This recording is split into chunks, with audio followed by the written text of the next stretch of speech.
baka meron pa rin nag-New Year's resolution. At ang magandang New Year's resolution ng iba, sabi ho nung aking sister-in-law, sabi niya ganon, nung last December sabi niya ganon, hindi na ako makapaghintay na mag-January para magda-diet na ako.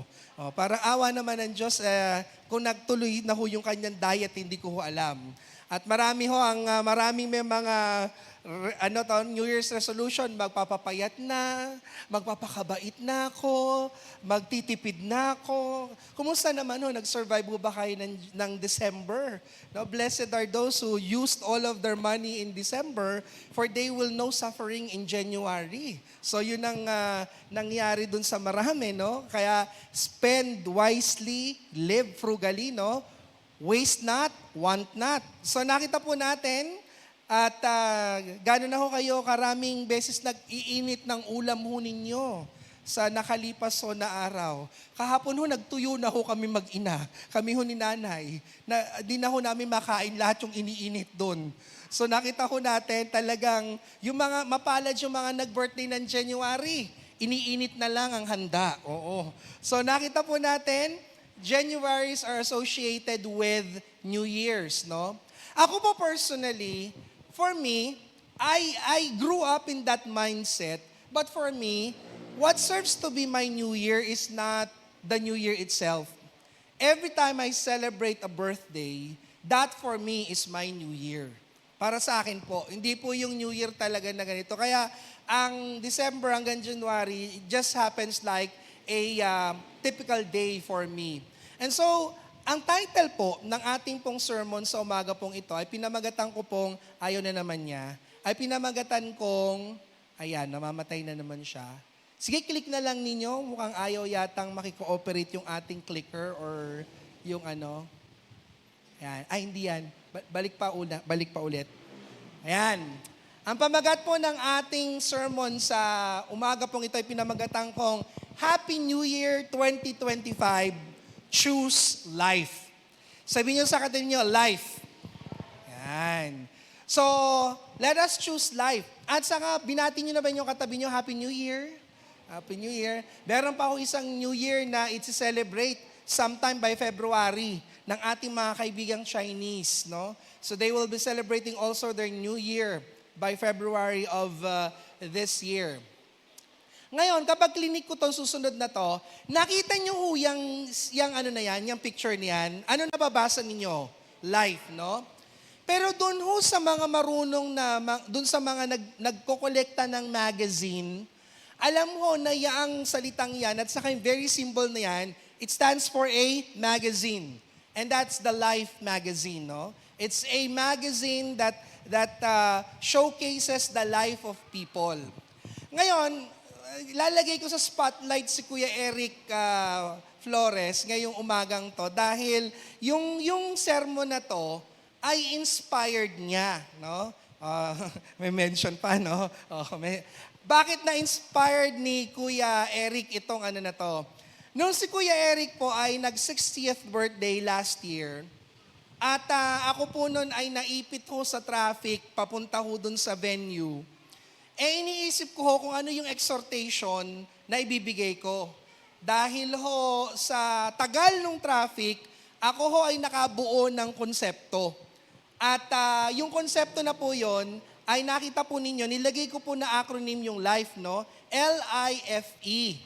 Kaya lang, ang problema, nung nag-share na ako, nung nakita ko na yung maraming tao, nawala sa isip ko yung i-share ko. Kaya tinago ko na lang sa utak ko, ngayon ko inilagay. Kasi ganun talaga mga introvert pag nakakita ng maraming tao na wawala sa wisyo. So life, L-I-F-E. At ito talaga, Kuya Eric, yung mensahe ko dun 60th birthday mo. For me, what does life means? Anong ibig sabihin ng life for me? I was able to come up with an acronym. And life, for me, means life is for eternity. Amen po ba? Sinong naniniwala na ang buhay ay hindi ho talaga sa mundong ito, kundi ang buhay ho ay para sa kabilang buhay. And whatever we are doing right now is just a very small fraction of whatever we will be spending in the whole of eternity. So, ang sabi ko po dito, Happy New Year 2025, choose life. Because when we talk about life, life is for eternity. Amen po ba? So, hindi po tayo mananatili sa mundong ito magpakailanman. We are just passing by this place. And so, when we talk about life is for eternity, ano yung mga patunay natin na hindi talaga tayo nakatalaga sa mundong ito? Pag binasa po natin ang Matthew chapter 16 verse 26 and in the gospel, both in the book of Mark and in the book of Luke, mababasa po natin, isa po yung kanilang sinasabi sa Matthew chapter 16 verse 26. Ang sabi po dito, sapagkat ano ba ang mapapala ng isang tao, makamtan man niya ang buong daigdig, ngunit mapapahamak naman ang kanyang sarili. Ano ang maibibigay ng isang tao kapalit ng kanyang buhay?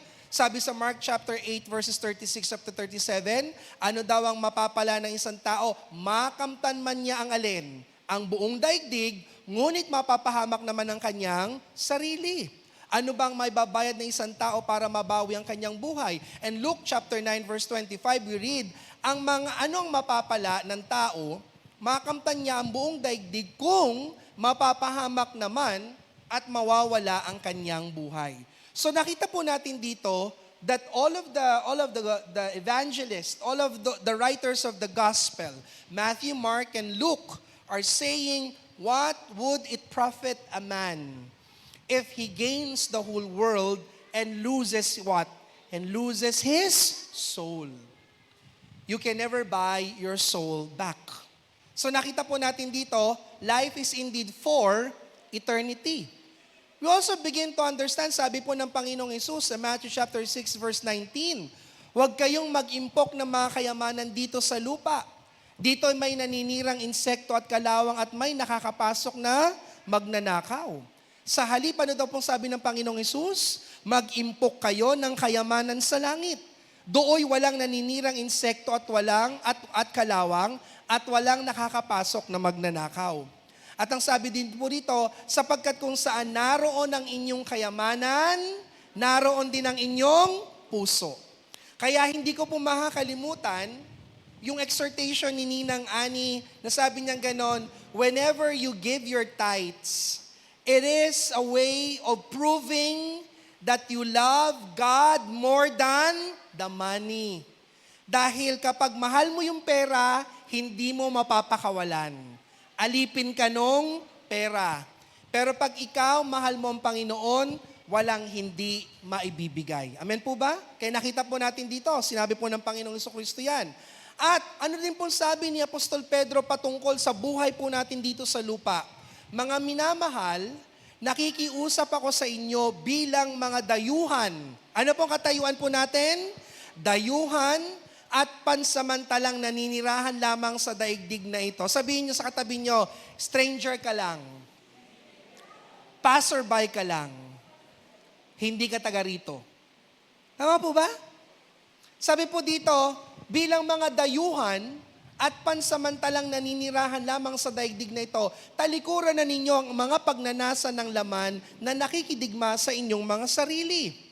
Mamuhay kayo ng maayos sa gitna ng mga hintil upang kahit na paratangan nila kayo ng masama, makikita nila ang inyong mabubuting gawa at magpupuri sila sa Diyos sa araw ng kanyang pagdating. And lastly, sabi po dito sa John chapter 15, verses 18 up to 19, ano ang katangian ng mga totoong Kristiyano? Ang mga totoong Kristiyano ay kinapupuutan ng sanlibutan. Kung napupuot sa inyo ang sanlibutan, alalahanin niyong ako muna ang kinapuutan nito bago kayo. Tanong, kinapupuutan ba kayo ng sanlibutan o katsokaran niyo ang sanlibutan? Dahil ang sabi po ng Panginoong Hesus, kung kayo'y taga-sanlibutan, kayo'y mamahalin nito bilang Kanya. Ngunit hindi kayo taga-sanlibutan, kundi pinili ko kayo mula rito kaya napopoot sa inyo ang sanlibutan. So sino sa inyo dito ang chummy-chummy with the word or with the world? If you're friends with the world, makikita po natin dito, the question is, if you belong to God, the world would hate you. Now, sa umaga pong ito, may tatlong bagay lamang po kong isi-share. Hindi po para gumawa kayo ng New Year's resolution, kundi isang bagay na dapat po ninyong isipin at sa palagay ko ay pagmuni-munian po ninyo para sa taong darating, para sa buong taon ng 2025. Tanungin nyo nga yung katabi nyo, sabihin ganon, do you want a better you? Anong sagot? Meron ho bang gusto ng a better version of oneself? Di ba ho? Gusto niyo ho ba ng better version? Sabi ho nung professor namin sa theology before, sa church history, meron po akong professor na Koreano noon. Sabi niya ganon, which is better, men or women? Gandang tanong na. Which is better, men or women? Tapos sabi niya, nagtalo-talo sa loob ng classroom. Ang conclusion ng klase, men are better than women. Sabi namin ganon. Sabi naman Ilocano, kunanamot. No? Sabi namin ganon. Ngayon, ang sabing ganon ng professor kong Koreano, no, the better version are women. Tapos sabi namin, bakit women? You know computers? Sabi niya ganon, you know computers? Which is better, the newer version or the older version? Of course, the newer. Sabi namin, the newer. Who came first, man or woman? Man. Who came later? Women, the later version, right? Women. That's why women are better than men. Di ba? Di natuwa kaya, di ba? Ngayon, napansin ho ba ninyo habang sa paglipas ng panahon, palagi ko pwede nyo sabihin, mas mabuti na kayo ngayon kaysa nung 18 years old kayo. Sana naman. Amen po ba? Nanaminda. How old is Nana Minda? I think Nana Minda is a better person than she was when she was 20 years old. Because the older you become, the better you should be. Tama po ba? At tingnan niyo ulit yung katabi niyo, are you the better person you want to be? Doon sa walang katabi, sabihin niyo sa sarili mo, oo nga. Di ba? Kaya kada taon na lang, gusto natin nag-newer version tayo. Kaya nga kada taon na lang, nagpapalit ng cellphone yung marami. Bakit? Gusto ng better version. Ako nga yung laptop ko kinukulit ako, dapat daw upgrade na ako sa Windows 11. Hindi ko pinapansin. Wala akong pakialam kasi hindi ko naman naintindihan yung Windows 11. Kasi kada bago ng bago, may nagtatanong sa akin, gusto niyo ba magpalit ng cellphone ninyo? Ito nga lang, Vivo na to, hindi ko magamit, magpapalit pa ba ako? Bakit nga ba ang mga tao gusto laging bagong version? But there is actually beauty in a better version. And so this morning, 3 things to become a better person. Because life is for eternity. Ang buhay na ito ay para sa buhay na walang hanggan. Ang unang-unang bagay, mga kapatid, for you to become a better person, for you to choose eternity is that you need to fear God, you need to repent, and you need to be changed. Amen po ba? Sabi niyo, fear God. Sabi niyo sa sarili niyo, repent, and be changed. Tatlo ho iyan, at hindi ho madali iyan. Tingnan po natin, sabi ko po, we will read 2 Corinthians chapter 5, verses 11 to 21 from time to time. Ito po ang ating mababasa. Now, bago ko po basahin yung ikalawang Korinto, 5 verses 11 up to 15 up to verse 21, bigyan lamang ko po kayo ng mabilis na konteksto ng 2 Corinthians. Paano po nasulat ang ikalawang Korinto? Ang Korinto po ay iglesia na natatag sa pamamagitan ni Apostol Pablo. Ngayon po, kaya ho naisulat yung 1 Corinthians. Ang issue na dinidil ni Apostol Pablo doon was, there was sexual immorality in the first letter or in the church of Corinth. So yun yung unang inaddress niya. At inaddress din niya kung ano ang klase at uri ng pamumuhay ng Kristiyano at paano mabuhay dapat ang isang Kristiyano.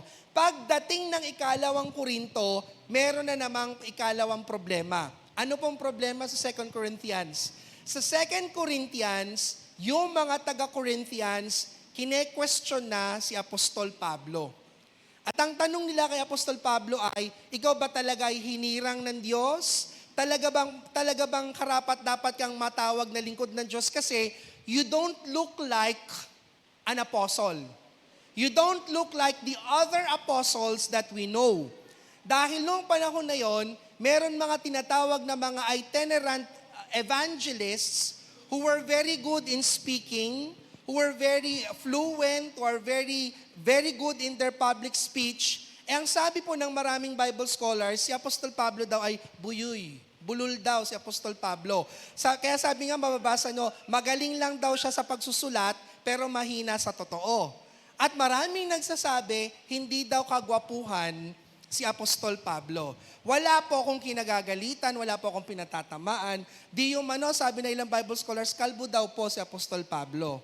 And he was so, wala po akong tinatatamaan. Wala po. Sabi po ng mga Bible scholars yon. So he was an unsightly person. At compared to those itinerant evangelists who were called super apostles, kine-question na ng mga taga-Korinto si Apostol Pablo. At ang sabi nilang ganon, ikaw ba talaga ay apostol? Kaya yun ang konteksto ng 2 Corinthians, the Apostle Paul was already presenting himself not as a fabulous itinerant evangelist, but he is the servant of God. And that he is bringing these people to Christ. Not to flattery, not from flattery, or sa pamamagitan ng forma, kundi sa pamamagitan ng tunay na pamumuhay bilang Kristiyano. Actually, meron akong share din sa inyo eh. Maraming pagkakataon at maraming beses dito sa church na to na hindi ako napagkakamalang pastor dito sa simbahan na to. Lalo na yung mga sa unang dumadalo, akala ho nila, boy lang ho ako. Yun. At meron minsan ma-share ko nito, alam to si Sister Tess, alam din to ng nanay ko. Meron nagdi-deliver ng tubig sa amin. Dahil sa sinasamahan ko nga po yung nanay ko, nito mga nakalipas na buwan, ang ugali ko pag dumarating na yung nagdi-deliver ng tubig, ako na yung kumukuha yung lalagyanan ng tubig, ako na nagpapasok sa loob. Nung minsan may ginagawa ako, hindi ako nakalabas, dumating yung nagdi-deliver ng tubig. Ang tanong kay Sister Tess, nasan yung mama? Napagkamalang ako yung boy ng bahay. Hindi niya alam, ako yung anak ng may-ari. So nakita po ninyo, minsan ang tinitingnan ng tao, hindi yung karakter. Ang tinitingnan yung panlabas na kaanyuan. Minsan may isang beses nga, nahuli ako, nagwawalis dyan, nakala nga, nasan yung pastor nyo? Ako po yung pastor. Ba't nagwawalis ka? Masama ba? Kasi ganun ang nangyayari kay Apostol Pablo. Kine-question siya because he's not that flattering. So the first thing that we need to understand is we need to fear God, we need to repent and be changed. At sabi po dito, kaya nga, dahil may takot kami sa Panginoon, ano sabi ni Apostol Pablo? Sinisikap naming hikayatin ng mga tao na manumbalik sa Kanya.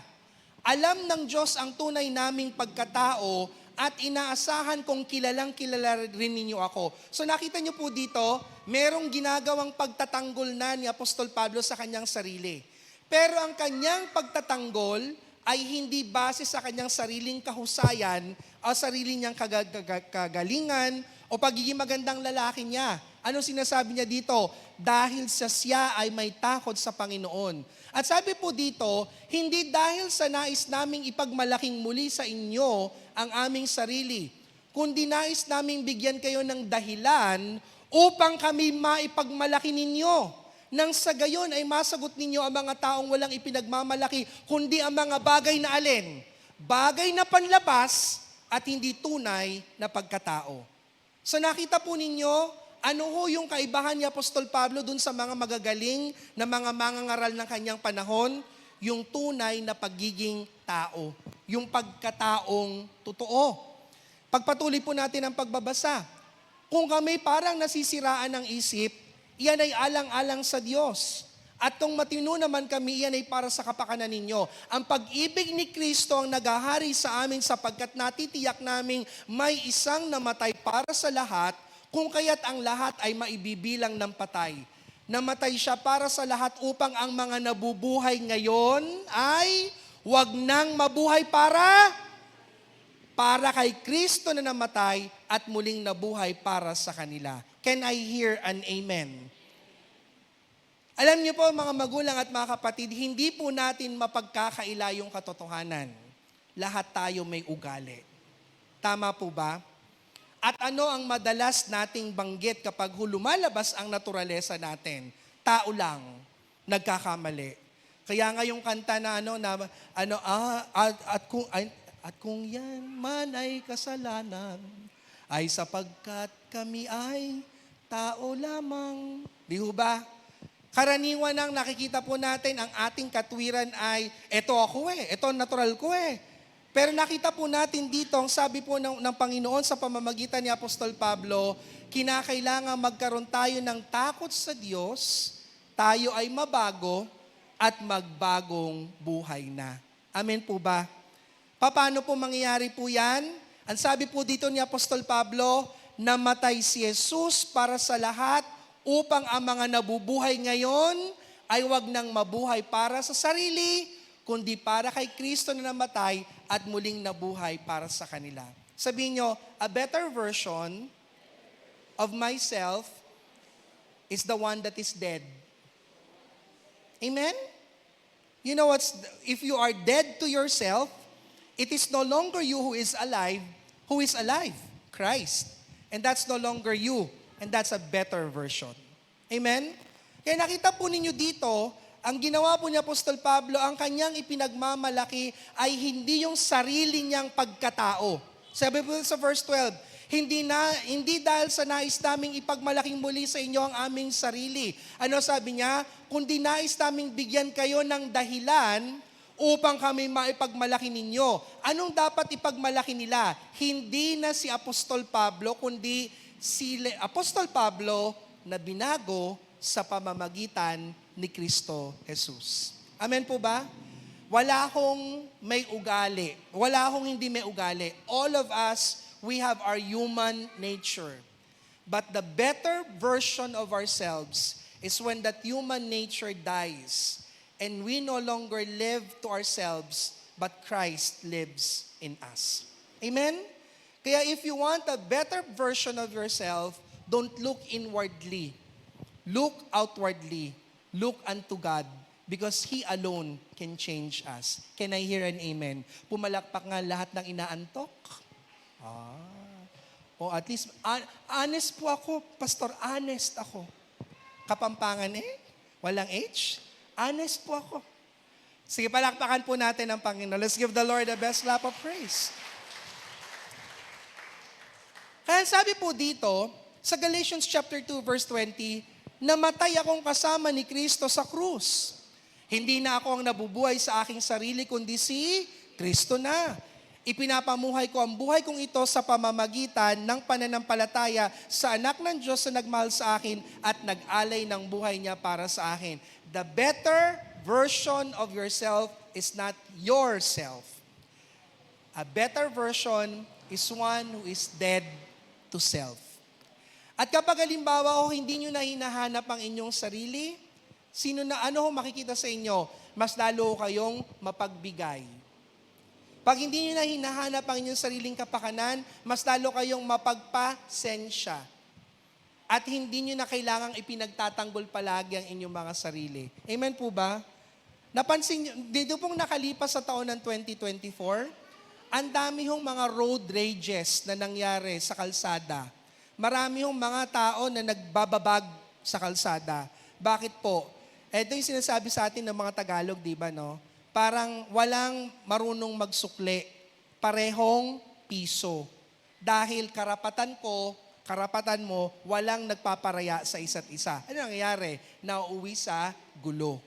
So a better version is not a better you. A better version is a dead you.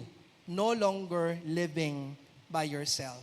Ikalawa, the second thing for us to do so that we can have life and preparing for life is for eternity, is you ask for God's intervention in your life to be changed. Ang hilingin nyo sa Panginoon ay baguhin niya kayo. Hindi naman pwedeng ganyan na lang kayo magpakailanman. Sige nga, tatanungin ko sa inyo, sino sa inyo kontento na sa inyong sarili ngayon?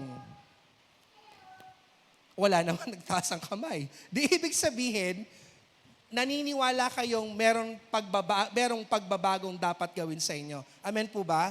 Dahil magugulat po ako pag sinabi kong gano'n, sino rito ang masaya na sa sarili niya?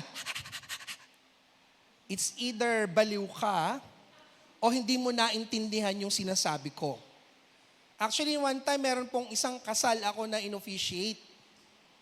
At nagtanong ho ako, sabi ko, sino nakakaalam ng dahilan dito para hindi matuloy itong kasal na to? Totoo nangyari. May biglang tumayo.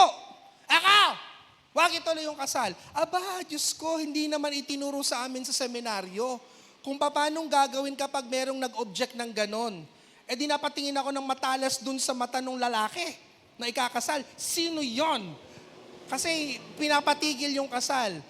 O sa awat tabag ng Diyos, merong mga usher na kumuha, krung-krung pala, sinto-sinto pala na nakapasok lang dun sa kasalan ng gugulo.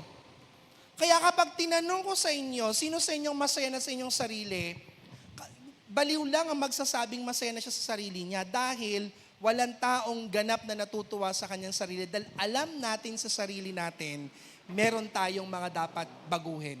Tama po ba? Kagabi kausap ko si nanay ko, sabi ko kay nanay, Nay, nung si tatay ba nabubuhay pa, anong sabi ni tatay tungkol sa akin? Parang nagre-reminisce ako, no? Sabi nung nanay ko, sabi ng tatay mo, nung nabubuhay pa, ikaw si cramming. Lagi ka nagka-cramming. Kung kailan last minute, doon ka kumakilos. Ay, totoo naman oo. At saka doon ako dinadatnan talaga ng creative juices kapag 5 minutes na lang matatapos na. Yun na tatay ko naman, ayaw ng ganun. Siguro tatay Ruben ganun din. Kasi sa tatay Ruben, pag ang usapan alas 9, alas 4 pa lang gising na yan. Hindi mo maunahan yan. Oo. Laging handa. Kayo, binabalatan pa lang siya, umaani na. Ganun yung Sabi ganun, cramming. Gusto ko ba nang nagka-cramming ako? Palagi ko hindi rin. Kasi pag may natapos ako, na nag-cram ako, masaya ako dun sa produkto. Pero pag binalikan ko, I could have done better if I have spent more time doing it. So nagawa naman ng maayos, pero mas maganda sana ang kalalabasan kung naglaan ako ng panahon. Kaya, ako po ay tawag incurable crammer. So Lord, bago naman ako mamatay, bago mo naman ako kunin, mabago naman sana ako, di ba? Dahil walang may gusto ng ganon. Ano sabi po dito? You ask for God's intervention in your life to be changed. Ano sabi po ni Apostol Pablo dito? Kaya ngayon, tingnan niyo po, ang pagtingin namin sa bawat tao ay hindi na batay sa sukatan ng tao. Noong unay, ganun ang aming pagkakilala kay Kristo, ngunit ngayon hindi na. Ang tinitingnan na marami yung outward appearance. Tama po ba? Magaling ang gayak, maayos ang pananamit. Pero sabi po dito, ni Apostol Pablo, tingnan niyo ho yung panuntunan ng tunay na sukatan ng binago. Ito yung pinakasikat na verse na alam natin palagi. Kaya't kung nakipag-isa na kay Kristo ang isang tao, isa na siyang bagong nilalang. Wala na ang dati niyang pagkatao, sa halip ito'y napalitan na ng bago. At intutuloy po natin ang pagbabasa, ang Diyos ang gumawa ng lahat ng ito. Paano daw po? Sa pamamagitan ni Kristo, ibinilang niya kaming mga kaibigan at hindi nakaaway, na pinagkatiwalaan niya upang maglingkod ng sa gayon ang mga tao ay maging kaibigan rin niya. Ang ibig sabihin, sa pamamagitan ni Kristo, ang mga tao'y ibinilang ng Diyos na kaibigan at hindi na siya tinatandaan ay inatasan niyang ipamalita ito. So nakita po ninyo, hindi ho sa external ang husay ng isang tao. Kailangan internal yung transformation. Kaya yung mga New Year's resolution, bago pumasok yung 2025, merong kumain ka anya ng 12 grapes sa ilalim ng table. Iumpog pa kita dyan sa table na yan. Para daw magkaroon ng love life ba? Tapos kala nyo hindi ko pinagpapapanood yung mga post-post ninyo? Meron ako nakikita dyan, naglalagay pa ng kawa ng bigas. Merong itlog, merong pang mga lagay na ampaw-ampaw doon at may gold coins pa. Hindi na kayo nahiya. Kristiyano ba kayo matuturingan niyang ganyan? Puro pa kayo pampaswerte. Walang pampaswerte mga kapatid. Dahil ang pagdaloy ng Ninang Bising, bakit nakapulkadats ka? Bakit? Why oh why? Nakita niyo doon sa picture namin? Sinabi kong ganon, nasa ng 12 prutas? Hindi kami naniwala dyan. Ang pinaswerte ninyo, hindi kayo. Yung pinagbilan nyo ng prutas ang kumita. At anong sabi nung announcer sa DZBB? Walang pampaswerte. Magpakabait kayo. Doon kayo daluyan ng pagpapala. Amen? Kaya dito, linaw-linaw na sinabi ni Apostol Pablo, hindi sa anong pamang bagay. Gawa ng Diyos ang ikapagbabago ng buhay ng bawat isa. Ay, nako, kung na-blind item ko kayo, okay lang. Talaga pinagpapapanood ko yung mga postings ninyo. May nakalagay doon talagang bilog, merong bigas, may itlog, at merong pa mga ampaw. Ikaw yon. Alam mo na, magtigil ka at magtigil-tigil kayo dahil wala sa pampaswerte ang daloy ng pagpapala. Gusto nyong mapagpala? Sumunod kayo sa kalooban ng Diyos. Can I hear an amen? Palakpakan natin ang Panginoon. Bakit ba naman ang dami-dami na nagtitinda ng pampaswerte na yan? Sumwerte ba sila? Pero tingnan nyo, yung taong sumusunod sa kalooban ng Diyos, yun ang pinagpapala. Amen po ba? Kaya sabi po dito ni Apostol Pablo, hilingin nyo anya na sa Diyos kayo ay mabago. Yun ang kinakailangang mangyari sa atin mga magulang at mga kapatid. Ask God's intervention in your life to be changed. Why? Listen to this, patapos na po ako. We've heard, sabi ni Attorney Wayne, alam ko marunong to sa Latin, ex nihilo. Ano ibig sabihin ng ex nihilo? Mula sa kawalan. Nilikha ng Diyos ang mundo mula sa kawalan. Pero hindi rin imposible sa Diyos na kung ano ang kasalukuyan mong kalagayan, baguhin ka niya sa iyong kasalukuyang kalagayan. Amen? Kung nagawa ng Diyos na lumalang mula sa kawalan, kaya ng Diyos na baguhin tayo at pasimulan tayo. Amen? If He started out of nothing, He made a miracle out of it, He can definitely make something out of you and me. And that is the power of God. Amen? Mahiya-hiya kayo pag siguro hindi na nyo na pinopost, siguro no, baka marami sa inyo nagtago sa ilalim ng lamesa, tapos kumakain-kain pa nung ng 12, hindi pa kayo nabilaukan nun. Madali daw, bago mag 12:00, mga trending na yan, ano? Iba naman, makakasunod lang. Hindi nag-iisip. At meron akong kakilala. Ikaw nga! Nang trabaho naman, kada araw ay nagpapagulong ng Mandarin. At para daw magkaroon ng swerte. Sabi ko nga gano'n, meron akong isang Chinese na friend, sabi ko gano'n, you know what? I like your feng shui. You know why? You do stupid things and you blame the furniture. Diba? Do feng shui. You do stupid thing and you blame your clothing. It's not red. That's why it's not prosperous. Diba, ganun ang feng shui eh. Gagawa ka ng kabulastugan, pero ang sisisihin mo ay hindi tama yung pagkakabit ng salamin. Ano ba yun? Hindi ho ganun. At hindi rin nyo ho pwedeng sabihin na kaya kayo ganyan ay dahil sa reaction nyo sa ibang tao, ang hilingin nyo sa Panginoon ay mabago kayo. Hindi pwedeng laging sasabihin nyo, ganito na ako eh. Mamamatay kayong ganyan na lang kayo? Kahabagan tayo ng Diyos. Dahil the better version of ourselves is never a better you. One that is living in the Lord, that is the better version. Can I hear an amen? Pwede ba nating palakpakan ng Panginoon? Let's give the Lord the best clap of praise. Baka kayo, nagtatatalon pa kayo nung mahiya-hiya kayo. Baka kung ay nako, bahala na si Lord sa inyo. Alam naman ng Lord yan, it's between you and the Lord. And lastly this morning, the third thing, if you want to choose life, life is for eternity. After you've been changed by the Lord, be an agent of change. Amen? Binago para magdala ng pagbabago. Hindi pwedeng, hindi naman kayo nababago, pagkatapos lagi niyong sasabihin, magbago ka na! Abay, ako na sinasabihan mo, babalikan lang kita. Ikaw ko, di ka magbago eh. Ako pa magbabago.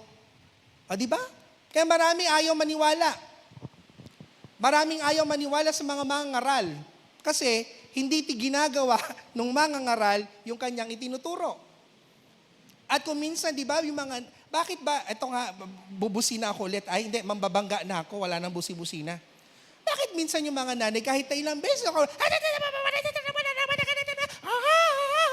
bakit hindi nagkakaroon ng effect doon sa mga anak? Mag-isip-isip kayo, mga nanay. Dahil meron din nakikita sa inyo yung inyong mga anak. Totoo hindi? Di ba ang gandang panahon ngayon mag-reflect-reflect, no? Bakit yung mga tatay na ilan, pag sinabing ganun sa anak, huwag ka magbisyo, bakit nagbibisyo yung anak? Kasi siya nagsasabing huwag kang magbisyo, ay nagbibisyo. Tama ho ba, di ba? Bakit ang gobyerno natin, hindi ho magawang mapagbayad ng buwis ng tama ang mga mamamayan? Kasi alam naman natin, sila nagsasabi ng ganon, pero ang practice nila, taliwas. At alam niyo ho ba, ang tunay lang na nakapagdadala ng pagbabago ay yung mga taong binago. Dahil nagiging kapani-paniwala sila. Alam niyo ho kung anong kaibahan ni Apostol Pablo doon sa mga super apostles na to? Yung mga super apostles, magaling magsalita, pero hindi kita sa buhay nila yung kabanalan. Si Apostol Pablo, uutal-utal, kalbo at pangit, pero nabubuhay at ipinapamuhay niya yung katotohanan ng salita ng Diyos. So let's read 2 Corinthians chapter 5 verse 20. Sabi po dito, kaya nga, kami mga sugo ni Kristo, ang Diyos mismo ang nakikiusap sa inyo sa pamamagitan nino, sa pamamagitan namin. Kami nakikiusap sa inyo alang-alang kay Kristo, makipagkasundo kayo sa Diyos. Paano silang maniniwalang Kristiyano tayo, walang yaka? Paano silang maniniwalang Kristiyano ka kung walang nababago sa'yo? Sabi po dito sa verse 21, hindi nagkasala si Kristo, ngunit alang-alang sa atin, siya'y itinuring na makasalanan upang sa pakikipag-isa natin sa Kanya ay maging matuwid tayo sa harap ng Diyos. Sa makatwid, ang dapat makita sa atin ay hindi na yung dati nating sarili. Ang dapat makita na ay si Kristo. Tingnan niyo yung katabi niyo. Kumusta naman? Kamukha. Si Elsa ba kamukhang Kristo na?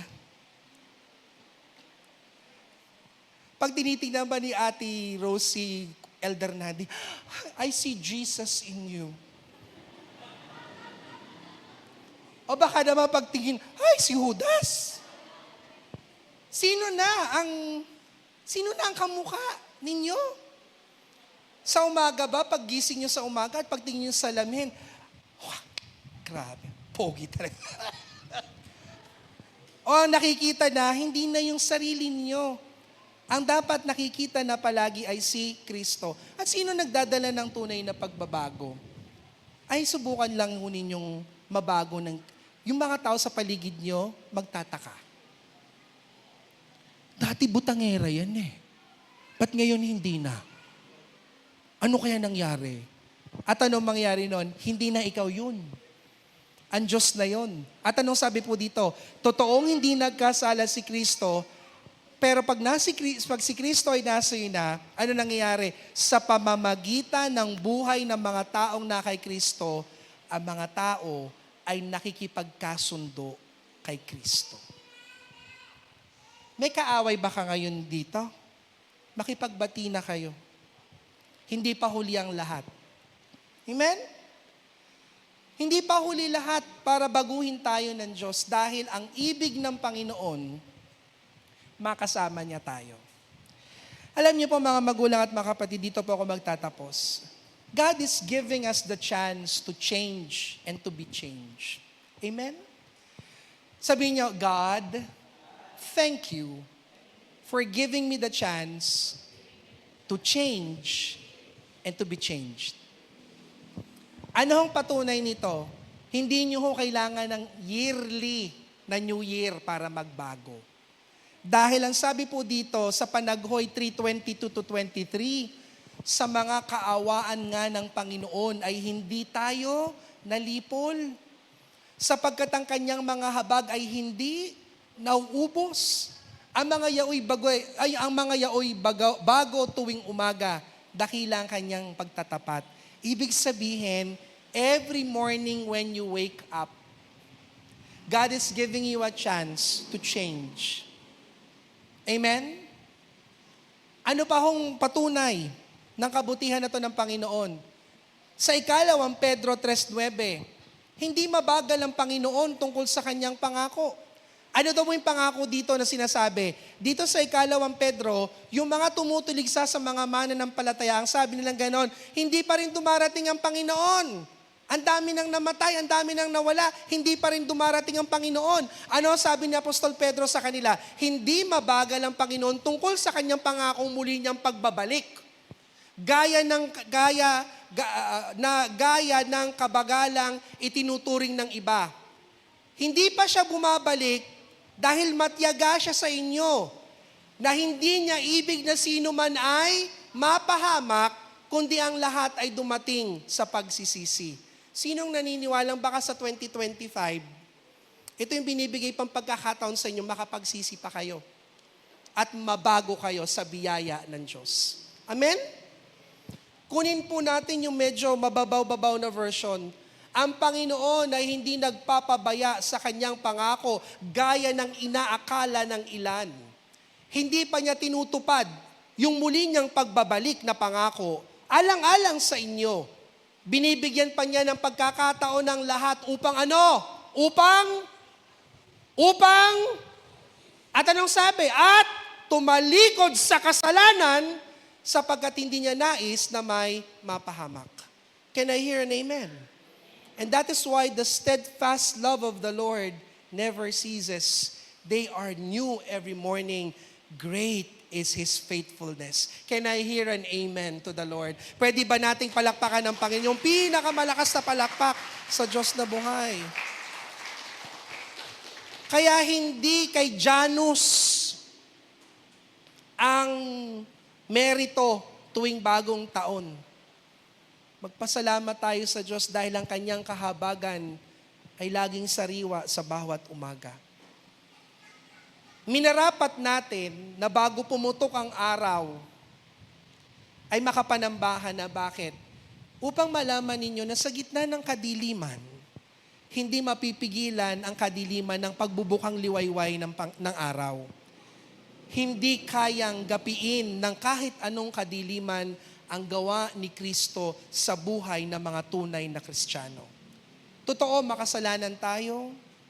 Totoo na marami sa atin ay nabubuhay sa kadiliman, pero hindi kayang lupigin ng kahit anong kadiliman ang liwanag ng Diyos sa buhay ng bawat isa. At yan ang mensahe ng pag-asa sa taong ito ng 2025 at sa bawat umaga. At ito'y laging bago at sariwa sapagkat ganun kabuti ang Panginoon. Dapat po ito, ibibigay kong benediksyon. Pero I'm touched by the Lord.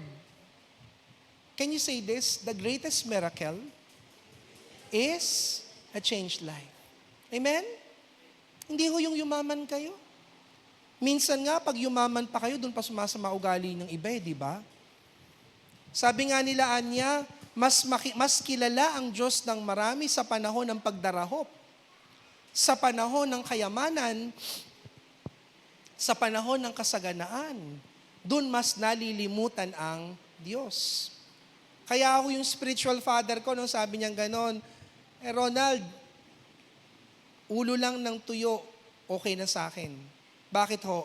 Dalang totoo niyan, kung meron ka mang pera, mabibili mo ang pinakamasarap na pagkain, pero hindi mo mabibili yung takam, yung linamnam ng pagkain. Tama ho ba? Mabibili mo ang pinakamasarap, pinakamalambot na waterbed. Pero hindi mo mabibili yung kainaman yung himbing ng pagtulog. Amen? Yung madaiti ka lang, di ba? Ako, naman ako yun sa amin eh. Mahiga lang, tulog na. Mabibili nyo, makapagpapagawa kayo ng pinakamagandang bahay, pero hindi nyo mabibili yung kapanatagan ng kalooban. At pwede ho kayo magkaroon ng lahat ng yaman sa mundong ito, pero hindi ho kayang baguhin ng yaman ang inyong pagkatao. Because the greatest miracle is a changed life. So, Happy New Year sa bawat isa. And I pray that the new year brings a new you. Not because you are making resolutions, but because Christ is in you. Ang Panginoon ang siyang maging dahilan ng tunay niyong pagbabago. Tayo po tayo mga kapatid. Dapat itong benediksyon na to mamaya, pero hayaan niyo na po ngayon pa lamang ho, ay bigkisin ko na ang benediksyon na ito. Pwede niyo po bang itaas ang inyong mga kamay sa Panginoon? Di pa man tayo tapos manalangin. Can you lift up your hands to the Lord right now? And as you lift up your hands, let me say this. Click nyo na lang dyan ha. Dahil dito, ako'y lumuluhod sa harapan ng Ama na mula sa Kanya'y nagkakaroon ng pangalan ng bawat sambahayan sa langit at sa lupa. Next. Idinadalangin kong sa pamamagitan ng Kanyang Espiritu ay palakasin niya ang inyong buhay espiritual ayon sa Kanyang kayamanan at kadakilaan. Naway manatili si Kristo sa inyong mga puso sa pamamagitan ng inyong pananalig. Dalangin ko ng pag-ibig ang maging ugat at pundasyon sa lahat ng inyong gawain upang inyong lubusang maunawaan, kasama ng mga hinirang ng Diyos, kung gaano kalawak, kahaba, kataas, kalalim ang Kanyang pag-ibig. At naway maunawaan ninyo ang pag-ibig ni Kristo na hindi kayang abutin ng pag-iisip at sa gayo'y mapuspos kayo ng buong katangian ng Diyos. Sa Kanya na makagagawa ng higit pa kaysa maaari nating hilingin at isipin, sa pamamagitan ng Kanyang kapangyarihang kumikilos sa atin, sa Kanya nawa ang kaluwalhatian sa pamamagitan ng Iglesia at ni Kristo Jesus sa lahat ng salinlahi magpakailanman at sa ating bigkasin ng sabay-sabay. Amen. Ayon sa salita ng Diyos, maganap sa atin na nawa patuloy tayong baguhin ng Panginoon. At harapin natin ang taong 2025 ng may buhay na pag-asa na ang hindi natin magagawa ay magagawa ng Diyos. Amen po ba? Mga magulang at mga kapatid, I wish that you would have a wonderful 2025. But it can only happen if you are changed by the Lord to become like His Son, the Lord Jesus Christ. You come to the Lord in a moment of prayer. Ask God to change you. Ask God to change every one of us. Bago mag-closing prayer si Nanay Linda, patuloy po nating hilingin sa Panginoon, baguhin niyo po kami. This morning, kanina lang, madilim, pero hindi napigilan ng kadiliman ang pagsinag ng araw. Ngayon, putok na ang araw. We can see everything. Let your darkness of life, let it be cast away with the coming of Jesus, the light of the world. The very first words of God, Yehi Or, let there be light, for no darkness can overcome the light of God. This morning, Lord, we come to you with our hearts asking, Change us, Lord. Baguhin niyo po kami, Panginoon, ayon sa wangis ng inyong anak na si Jesus, na hindi na po kami ganang sa aming sarili, kundi ikaw na ang makita sa amin. Can we lift up our hands to the Lord before we close in prayer? Hallelujah. Jesus. The